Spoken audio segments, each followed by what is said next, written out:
Por lo que en mi vida, mi filtro es la Biblia y el espíritu de profecía. Eso es lo que creo.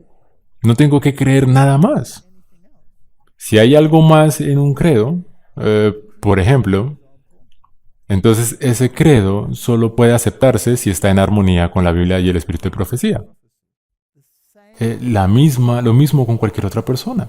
Lo que sea que te digan, no importa qué tan alto están en la organización. Si no armonizan con la Biblia y el espíritu de profecía, entonces para mí, personalmente, lo rechazo. Absolutamente. Y puedo darles algunos ejemplos. Mi historia en Europa no es muy grata. Tuve que andar algunos caminos muy accidentados. Y el debate sobre la creación-evolución fue solo uno de ellos. Pero eso fue todavía una onda menor en lo que respecta al problema de salud. Se convirtió en una onda importante para cuando se trataba de los aspectos espirituales. Se convirtió en una guerra nuclear. Así que así fue. Muy al principio de mi carrera como evangelista, no solo hablé sobre ciencia que todavía era aceptable hasta cierto punto. No con todos. Pero que cuando comencé a aventurarme a hablar sobre los aspectos religiosos, la oposición se volvió muy vociferante. Permíteme decirlo de esa manera. Y esta es una historia muy interesante. Ahora, ¿por qué me sentí obligado a entrar en ese tipo de discusión? Debido a mis antecedentes. Sí, salí de un mundo de ateísmo, pero estuve involucrado en el ocultismo. Y a través de asociaciones que tuve, obtuve un conocimiento razonable del funcionamiento de las sociedades secretas. Y de hecho he estado en templos donde estos canales comunicaban mensajes del otro mundo a altos funcionarios en el deporte, el gobierno y la medicina. Siempre es interesante, siempre son esos tres: deporte, gobierno, medicina. Y luego detrás de escenas las iglesias estaban involucradas. Y cuando yo estaba con ese canal, el canal para África, cuando estuve en su casa, se hizo evidente que su conexión con las escuelas teológicas era muy fuerte.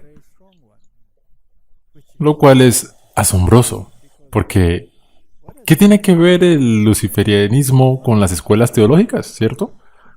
Muchos de los que creen en esta iglesia y terminan en posiciones de liderazgo nunca han incursionado en algo de esa naturaleza. Ni siquiera pueden comprenderlo. Es como un cuento de hadas. Pero este es en realidad el hecho del asunto. Y luego tenemos esos cientos de declaraciones sobre sociedades secretas en el espíritu de profecía. Sí. Y luego quieren decirme que las sociedades secretas no tienen nada que ver con nuestro mensaje. Cuando ella dice abiertamente que si estudias las sociedades secretas, entenderás de qué habla Juan en el libro de Apocalipsis. Entonces, ¿cómo juntas estas dos? Y así comencé con conferencias porque salí de Babilonia, con el vino de Babilonia, porque tenía que pensar en eso. ¿Qué estaba mal con la doctrina babilónica? ¿Qué estaba mal con la doctrina del catolicismo? E hicimos un episodio de que hay un nuevo profe acerca de la doctrina de la serpiente. Es decir, está muy mal, está descaradamente mal. Y bien, cuando comencé a dar una conferencia sobre el vino de Babilonia, traje todas esas imágenes para mostrar que lo que estaba enseñando a un nivel teológico en muchos institutos en el mundo era el vino de Babilonia. Así que una de mis primeras conferencias sobre este tema fue el vino de Babilonia. Luego comencé a hablar sobre las sociedades secretas. Ahora, eso asustó a la gente. Se asustó porque no lo habían visto desde ese ángulo y muchos estaban molestos Y luego, por supuesto, cuando hablas de Babilonia, tienes que identificar a Babilonia. Sí. Tienes que decir quién es la bestia. ¿Cuál es el punto de decir sal de Babilonia? Si no le dices a las personas qué es Babilonia, no tiene sentido. Sal de Babilonia, por lo tanto tienes que encontrar Babilonia, tienes que definir Babilonia, tienes que decir quién es la bestia. Y tienes que decir por qué es Babilonia y cuál es su vino. Y luego tienes que identificar el dragón, que es el espiritismo, que es la creencia en lo que Satanás le dijo a Eva en el jardín del Edén. Lo que de acuerdo con las escrituras es una mentira. Sí. Así que tienes que exponer eso, ¿cierto?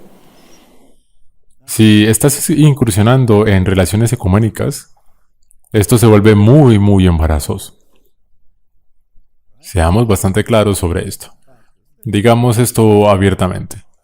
Nuestra iglesia oficialmente no se supone que esté afiliada a las relaciones ecuménicas. Sí. Está muy claro en el espíritu de profecía, y todo lo contrario es algo que sucede porque la gente siente que esa podría ser una vía para crear mejores lazos. Lo que sea que suceda no importa, pero en el pasado Dios siempre dijo de su pueblo que debía ser un pueblo separado. Así es, y tú como dijiste anteriormente, si estás exponiendo y diciéndole a la gente que salga de allí, no puedes entrar allí tú mismo. Entonces tienes un problema, ¿correcto? Y luego la gran fuerza impulsora, ese fuego que está en tu alma, que no puedes apagar, que es ir y advertir a la gente, porque ¿por qué deberían morir si pudieran entender que podrían aceptar la verdad y podrían salir de esos sistemas y abrazar la verdad? ¡Qué cambio tan asombroso sería, ¿no?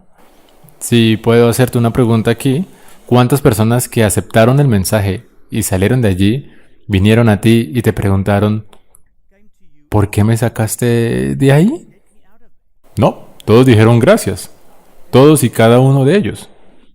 Y si la persona que me trajo a la fe no me hubiera dicho quién era la bestia de la que yo formaba parte porque fui criado como católico romano, entonces ¿cómo hubiera sabido salir de eso?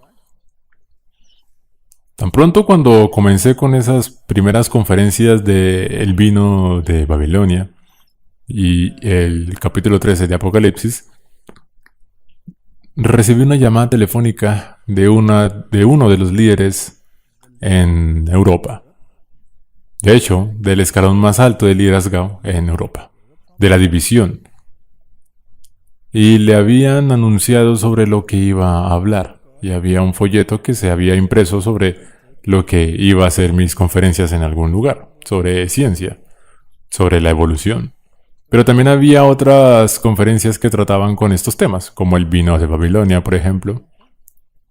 Así que recibo esta llamada telefónica de este representante y me dice a medianoche, a altas horas de la noche, me llama por teléfono y me dice que si no hablo solo de ciencia, no puedo dar esas conferencias. Pero ya había sido anunciado, ¿correcto? De modo que los panfletos habían salido por los carteles, habían sido publicados y se suponía que debía ser una campaña, ¿bien?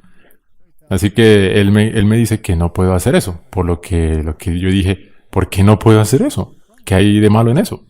Y me dijo, va a llamar al Papa Anticristo y no queremos que haga eso. Y yo dije, ¿por qué? ¿Usted no lo cree? Y él dijo, es una teología anticuada. Le dije que era muy extraño porque en el espíritu de profecía está muy claro que este es el problema. Y se supone que debes exponer al hombre de pecado. Sí, te dice claramente que tienes que exponer la maldad del hombre de pecado que hizo a la ley dominical, la marca distintiva de su carácter. ¿Correcto? Y entonces le dije, disculpe, pero ¿cree en el espíritu de profecía? Y él me dijo, esa es una forma de pensar obsoleta del siglo XIX. Me quedé aturdido. No esperaba eso. porque estoy en esta iglesia y creo que todo el mundo está en la misma página. Esto fue cuando todavía estabas, cuando eras nuevo. Muy nuevo, eso fue muy temprano. Esto es una de mis primeras apariciones en Europa. Y bueno, me sorprendió y pensé, wow, esto viene del escalón más alto. Ahora no estoy diciendo que todos en ese escalón estaban en la misma página, como este individuo en particular. Sin embargo, eso es lo que me dijo. Así que pensé en ello mientras él hablaba y luego le dije, bueno, lo siento, no puedo hacer lo que estás diciendo. Así que dijo, ¿por qué no? Le dije, porque usted no es un adventista del séptimo día. Wow, me imagino. Explotó en el otro extremo.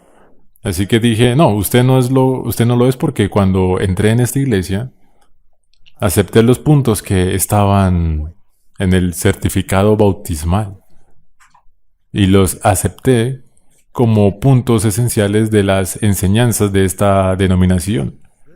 Y usted me está diciendo que debo ir en contra de esa convicción. Por lo tanto, en mi opinión, usted no es un adventista del séptimo día. No le escucharé.